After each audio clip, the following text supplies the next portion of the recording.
What's going on, good people? How you doing today?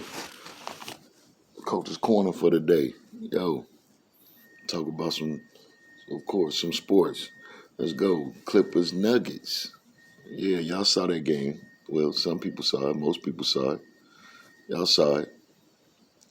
Y'all saw the chokage.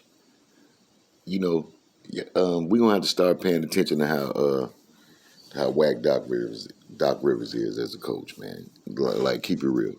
Doc Rivers don't get along with superstars.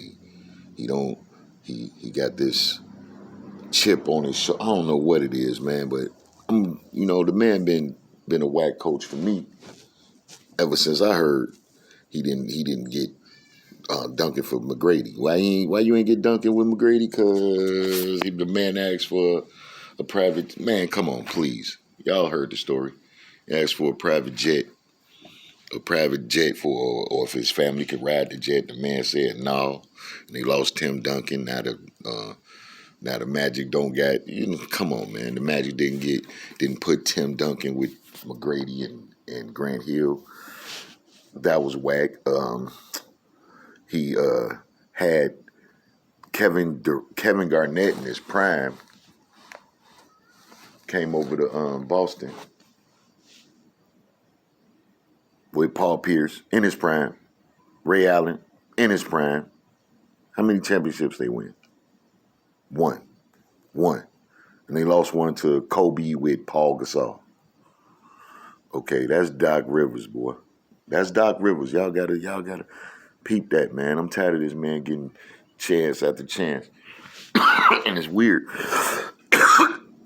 So they keep giving them chances based off of one chip. When he had a whip, incredible whip. The man had a whip. And he won the chip. And he won one. But now he's steady choking with teams. Man, I don't know. I'm not on the Doc Rivers train. I don't like Doc Rivers. Never did like him as a coach. You know what I'm saying? I tried to deal with him, tried to like him, because you know why I liked him. You know why I tried to like him, But at the same time, man, I just don't see him ever pushing his team over the edge. You're supposed to be good and they underachieve. He had Chris Paul and Blake Griffin and DeAndre Jordan and they couldn't get out the first and second round. You know what I'm saying? Come on, man. Come on, Doc. Get it together. Getting out coached constantly. Every time I look up, feel out coached them. So that's my little Doc Rivers bashing I'm doing today. So now we got the Lakers against the Nuggets coming up. So what's gonna go on? LeBron gonna go to the finals again. Let's get it. LeBron gonna go to the finals again. Who is he gonna play? Now who are you gonna play? Looking at Miami and Boston. Miami looking good. Miami looking good. Boston looking formidable. Thing about Boston is Boston's team is based on, they're a point guard driven team. We see that. Jason Tatum is a star. He's a star. But if Kemba ain't playing good, Boston's struggling. So Kemba got to get it together, man. Kemba got to get it together. He's not playing well right now. And for them to beat Miami, he's gonna have to. That man gonna have to show up because they just got too many scrappy pieces, too many scrappy men. Scrappers. You got Bam. We saw that block last night. And I'm tweaking on. Was watching Shannon and Skip this morning, watching how it's just amazing to me. Like how your boy Skip Bayless then built a whole career out of hating on what LeBron do, hating on what LeBron has done. We see that. We see him. It's like your whole career is based off of, you don't even pay attention to Skip until he starts saying something about how LeBron how LeBron, you asking what you might be asking like what this got to do with LeBron. That's what I was wondering. Like how did LeBron James come up in his conversation went about Bam Adebayo's block on Jason Tatum? Because he said this was the better defensive play than when LeBron James blocked Iguodala shot. Like, okay, like that's a reach, bro. You know what I'm saying? The man just be reaching, and it's crazy. Like it's kind of getting sickening. I'm kind of getting sick of this man with this. You know what I'm saying? Because it's just too much. Okay, it's just too much. Your boy Roy Jones. Roy Jones said he might have made a mistake in agreeing to fight Mike. Duh. Exhibition. Right. Somebody sold him on that. That was, somebody ran game on Roy Jones and told him, it's just going to be an exhibition. Bro, same thing they sold Apollo Creed when he had to fight, what's dude named Drago. Just an exhibition. You want to die during the exhibition? At least make it a real fight. You know what I'm saying? What you talking about? Exhibition. For real. You're going to get in there with this man who less than 20 years talk about he was going to eat somebody's kids and think he going to think if you punch him in the face, he ain't So I consider that kind of humorous that he said that he's coming back saying, I don't think I want to do this. So it's tickling me pink. You know what I'm saying? My man is reneging on this fight. Or I don't know if he reneged yet. They ain't announced that he reneged the fight, but he should. He should rethink that. You know what I'm saying? And, you can go fight Evander or somebody closer to your weight class, bro.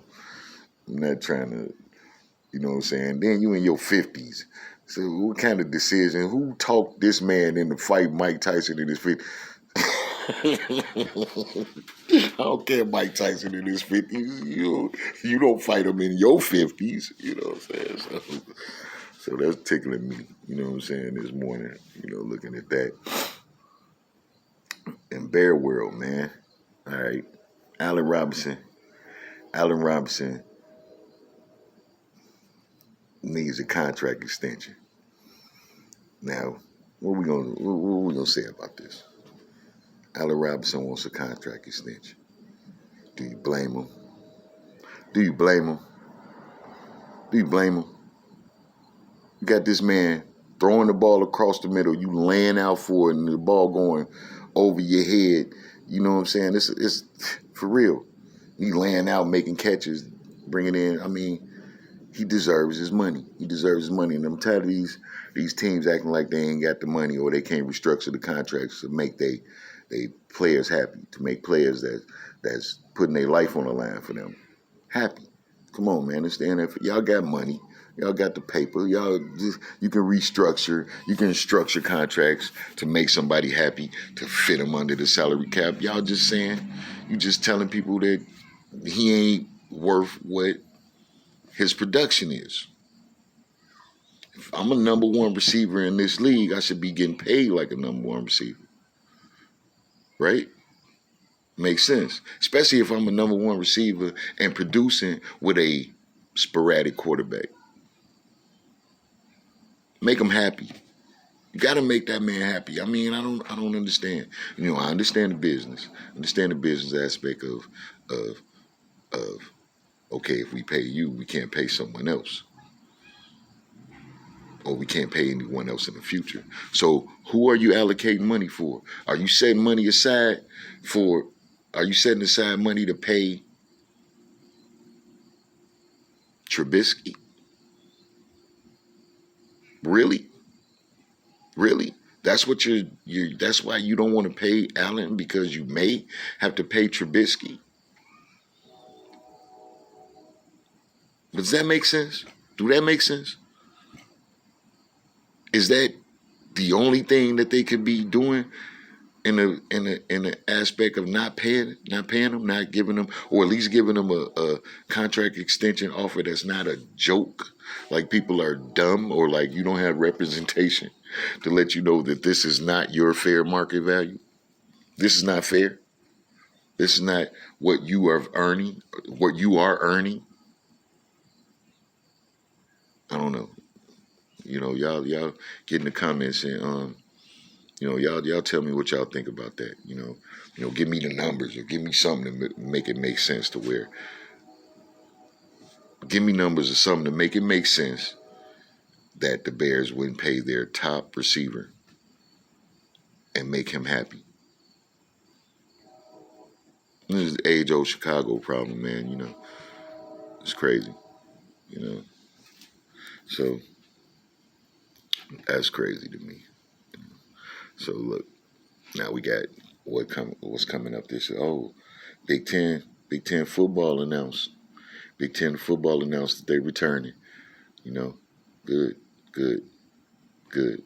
Get to see some Big Ten football. I'm not really. I'm gonna keep it funky with y'all. I love sports, but the college level games, basketball, football, baseball, college level games. There's something about it.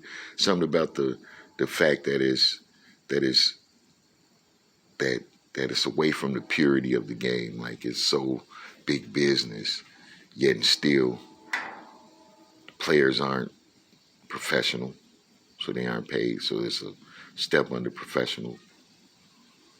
Yet and still it's televised and it's you got collegiate stars.